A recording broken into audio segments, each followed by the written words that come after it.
A fully furnished 10-story apartment building went up in 28 hours and 45 minutes. Not the frame, not the skeleton, the whole thing. Walls, windows, balconies, plumbing, electrical wiring, all finished before the next day's sunset. And that was just the warm-up. The same team later built a 57-story skyscraper in 19 days, then a 26-story residential tower in just over 5 days. A building that tall, using the methods most of the world still relies on, normally takes around 16 months. So either these numbers are a mistake, or something has fundamentally changed about how buildings get made. Here's the part that makes it even harder to process. All of this is coming out of China. And the person who figured out how to do it wasn't an architect or a structural engineer.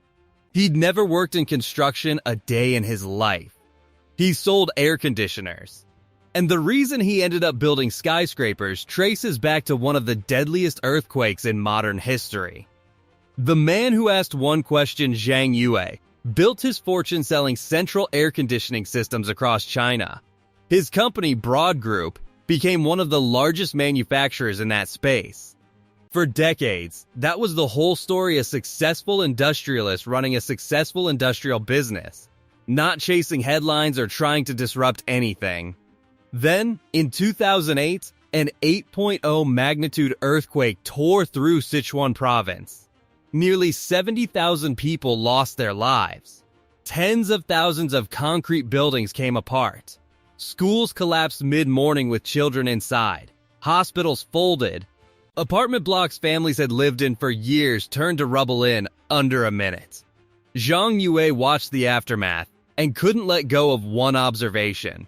Concrete is heavy, concrete is rigid, and when the ground shakes hard enough, it doesn't flex, it shatters, taking everything inside with it. The buildings hadn't failed because they were old or poorly maintained. They failed because the material itself was never designed to survive that kind of force. And yet the entire world kept pouring it, floor after floor, decade after decade, as if no better option existed. He asked himself one question out loud: why are we still building this way? That question didn't stay abstract for long. Zhang Yue pointed his entire operation, his engineering team, his factory floor, his supply chain at a single new goal: a building system that could go up fast, survive almost anything, and never once require wet concrete on a job site. He started from first principles. What does a building actually need to do? Stand. Stay standing under stress. Be livable. Last, everything beyond those basics was open for questioning. He brought in engineers and manufacturing specialists, not from construction, but from industries already used to building complex things precisely and repeatedly inside a factory. Aerospace thinking applied to architecture. Industrial manufacturing logic applied to housing. It took years of failed modules, redesigned joints, and rethought assembly sequences before the first real prototype worked. But when it finally did, it worked completely. Buildings that come flat-packed, every part of a Broad Group building is made inside a factory, not some of the parts. All of them. Every wall, floor, balcony, electrical wire, water pipe, and ventilation duct is built under one roof before a single truck leaves for the site. The factory itself covers 230,000 square meters, roughly 32 football fields under a single roof. Inside, each section of a building is assembled into a module about the size of a large shipping container. The walls fold flat for transport. The balconies fold inward. Windows are already fitted. Wiring is already threaded through. Plumbing is already connected.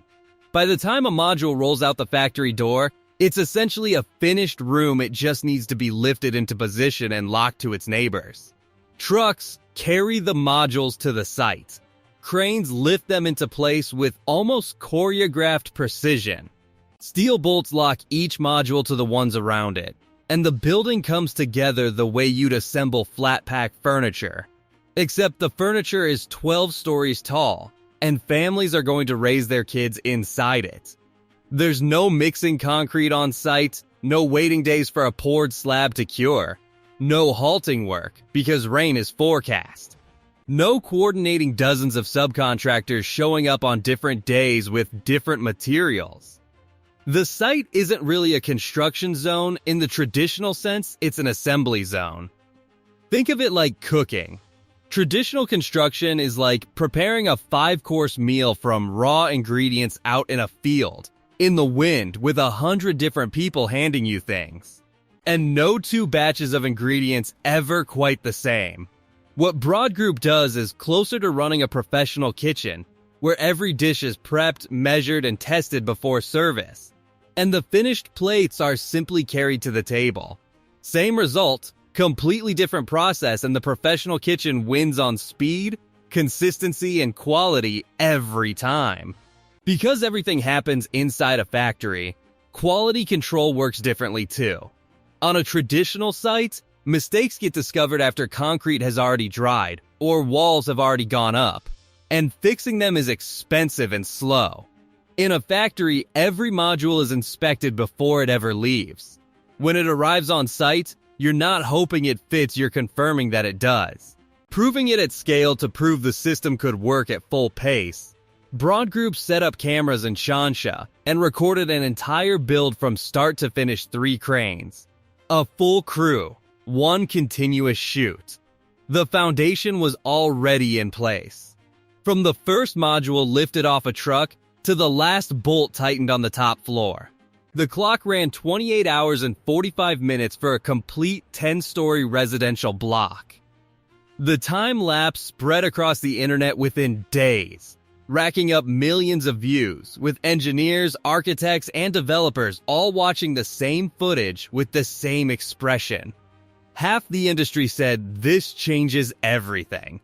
The other half said it was a staged demo that would never survive real-world conditions. Neither side could stop watching. Broad Group's response wasn't a press release, it was a bigger building. 57 floors in 19 days.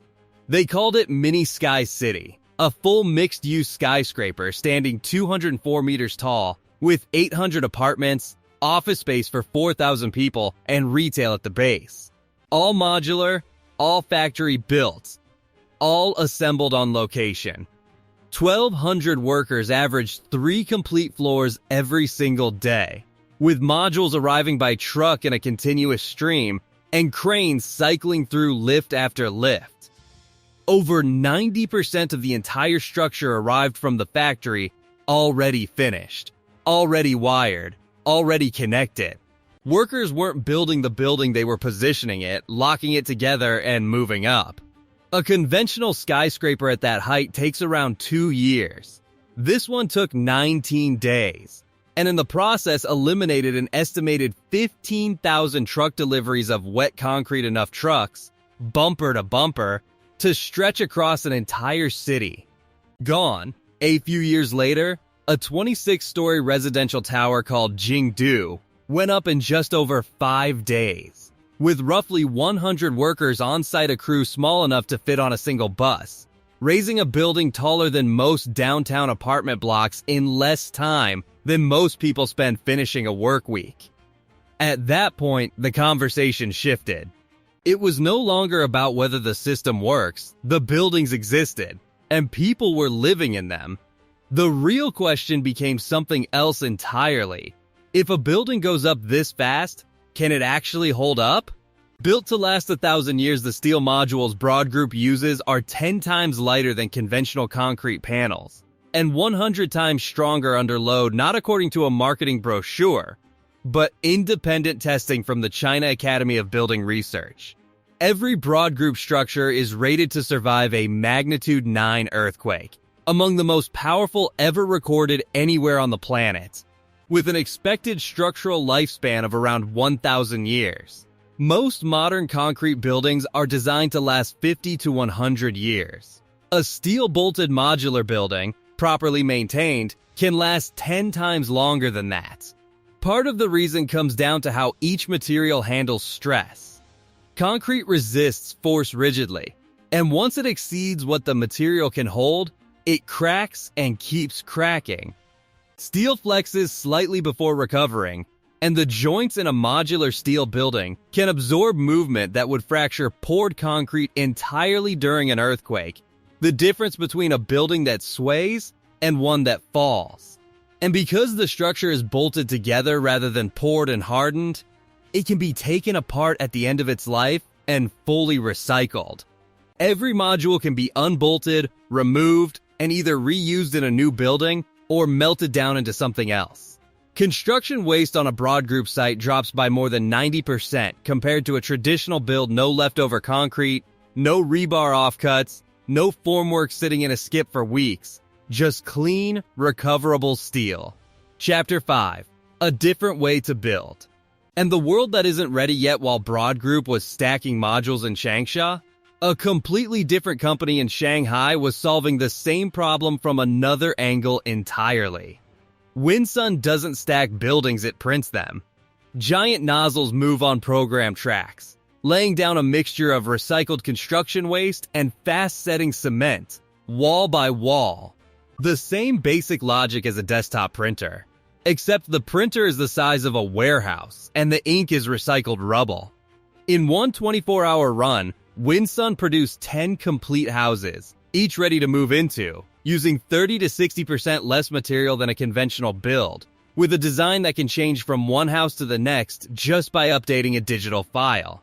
The applications are already spreading beyond China affordable housing, where construction costs have made homeownership nearly impossible, disaster relief shelters deployable within hours, rural development across Southeast Asia and Africa where skilled labor is scarce.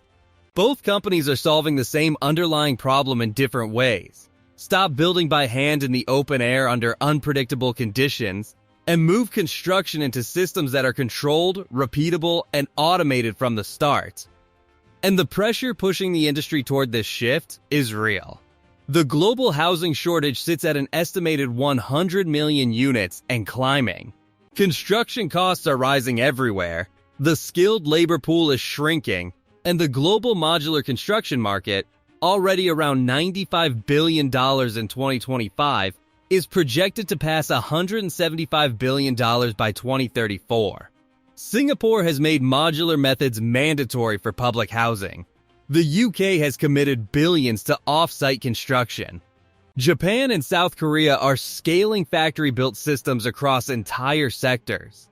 And yet most of the world still builds the way it did 50 years ago, not because the technology is unproven, but because building codes, supply chains, and entire industries were built around concrete and timber. And unwinding that takes years of testing, lobbying, and political will most governments are slow to generate. There are real human stakes too. Modular and printed construction needs fewer people on site, which means fewer jobs for trades built around the old way of working. A genuine consequence that doesn't disappear just because the technology is impressive.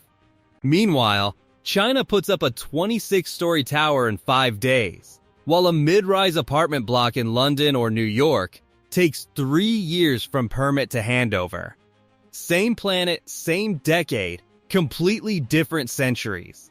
A man who spent his career cooling office buildings watched an earthquake flatten 70,000 concrete structures and asked why anyone kept building that way. He built a factory, redesigned the process from scratch, and put up a 10-story apartment block in less than a day.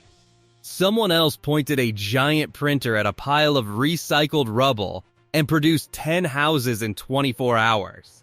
The new way is already faster, stronger, and better for the planet. The only real question left is how long the old way holds on.